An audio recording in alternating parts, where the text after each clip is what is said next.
مذہبی افتراق پیدا کرنا، سیاسی عدم استحکام پیدا کرنا اور معاشی طور پہ مسلمانوں کو تباہ کرنا اور اخلاقی طور پہ مسلمانوں میں بگاڑ پیدا کرنا، یہ 4 ہدف ہیں ان کے، اور وہ 4 ہدف انہوں نے حاصل کر لیے ہیں۔ زیادہ تر قدرتی وسائل اللہ نے مسلمانوں کو عطا کیے، وہ زرعی وسائل ہوں یا معدنی وسائل ہوں، آبی وسائل ہوں یا دیگر وسائل، لیکن یہ بیچارے ان وسائل کے ہوتے ہوئے دنیا کے دستے نگر ہیں۔ دوسرا، اللہ نے ان کو جمعیت اور قوت جو عطا کی ہے، لیکن 73 گروہوں میں بانٹ کر کے ان کو کس طرح سے ایک دوسرے کے ساتھ مخالف کھڑا کر دیا گیا ہے۔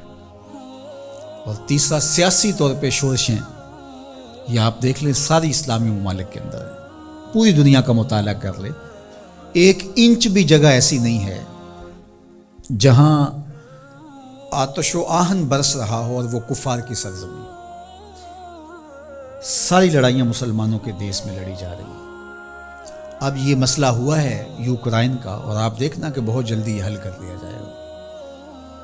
کشمیر ہے 70 سال سے لٹک رہا ہے، فلسطین کا مسئلہ حل ہونے کا نام ہی نہیں لیتا۔ مشرقی تیمور چٹکیوں میں حل ہوا کہ نہیں ہوا؟ یہ تاریخ ہمارے سامنے ہے، ہمیں آنکھیں کھول کے جینا چاہیے، کیونکہ وہاں معاملہ اور تھا، جو خون بہہ رہا تھا وہ مسلمان کا خون نہیں تھا، وہ بھی ان مسائل سے ملتے جلتے مسائل تھے، لیکن چٹکیوں میں مسئلہ حل ہوا کہ نہ ہوا؟ تو کیا کشمیر نہیں ہو سکتا؟ فلسطین کا مسئلہ حل نہیں ہو سکتا؟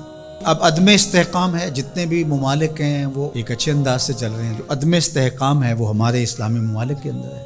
خانہ جنگیاں جتنی بھی دیکھ لیجئے وہ یہاں ہمارے ممالک کے اندر شروع کروائی جاتی ہیں، تو ہم اپنے نبی علیہ السلام کی تعلیمات کو فراموش کر گئے اور ہم اٹھتے ہی نہیں پا رہے، اور ہماری بڑی بڑی سلطنتیں جو ہیں، وہ اندلس کی سلطنت دیکھ لیجئے کس طرح تباہ و برباد کر دی گئی، سقوط بغداد ہوا، اسی طرح خلافت عثمانیہ کا سقوط ہے، سقوط دہلی ہوا، اور ہماری اس ریجن کے اندر دیکھ لیجئے یہ ایک سقوط کابل ہے، اسی طرح سقوط ڈھاکہ ہے۔ تو یہ سارے سقوط ہمارے ساتھ ہی کیوں ہیں؟ اس لیے کہ جب ہم اپنے نبی کے دامن کو چھوڑ دیں گے تو یہ رسوائی ہمارا مقدر ہوگی۔ ہمیں ہمارے نصابوں میں یہ پڑھایا ہی نہیں گیا کہ جس طرح نماز تمہارے اوپر فرض ہے، باقی امور تمہارے اوپر فرض ہیں، امت سازی کا عمل بھی تمہارے اوپر فرض ہے۔ جس طرح حضور علیہ الصلوۃ والسلام کا نام عقیدت سے لیا جانا اور آقا کریم علیہ الصلوۃ والسلام کی محبت تمہارے اوپر فرض ہے اور محبت کے تقاضے تمہارے اوپر لازم ہیں، تمہارے اوپر یہ بھی اسی طرح لازم ہے۔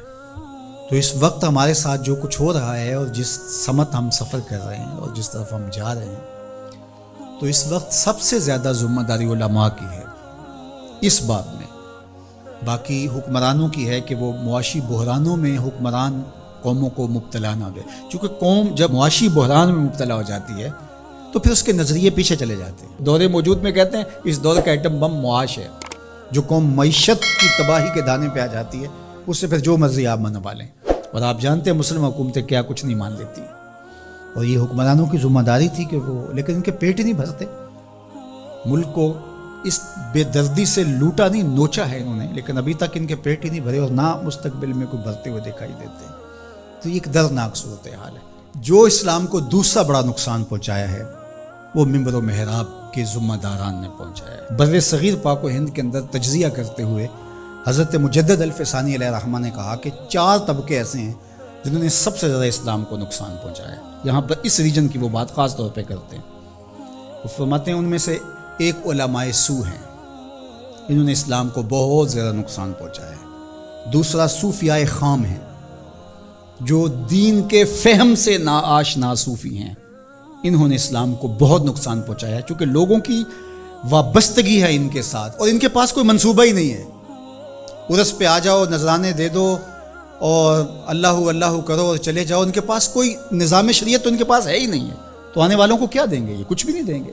تیسرا بڑا نقصان جو ہے وہ اسلام کو جو پہنچایا وہ سلاطین نے پہنچایا، بادشاہوں نے پہنچایا، اور چوتھا جو ہے وہ انہوں نے کہا کہ اسلام کو جو نقصان پہنچایا وہ 2 نمبر دانشوروں نے پہنچایا، اور 5 نام بھی آپ ذکر کرتے ہیں، وہ فرماتے ہیں جو گستاخان صحابہ ہیں، چونکہ جب صحابہ کی نفی ہوتی ہے تو پورے دین کی نفی ہو جاتی ہے۔ حضور کے تیار کردہ یہی لوگ تھے نا، حضور نے جن پہ محنت کی اور جن کو حضور نے اپنے سینے کا نور منتقل کیا، اور اگر ان کی نفی کر دی جائے تو پھر اس کا مطلب یہ ہے کہ دین کی عمارت گر گئی. پورے نظام کا انکار کرنے کے لیے ان کا انکار. جو امت کے اندر تفریق ہوئی، تشتت ہوا اور بے جا تشدد ہوا، اور امت کے اندر جو فکری ناہمواری پیدا ہوئی، باہمی منافرتیں انتہا کو چھونے لگی، سوچ سمجھ فہم ادراک کی قوتیں سلب کر لی گئیں، یہ سب کچھ منبر و محراب کی وجہ سے ہوا.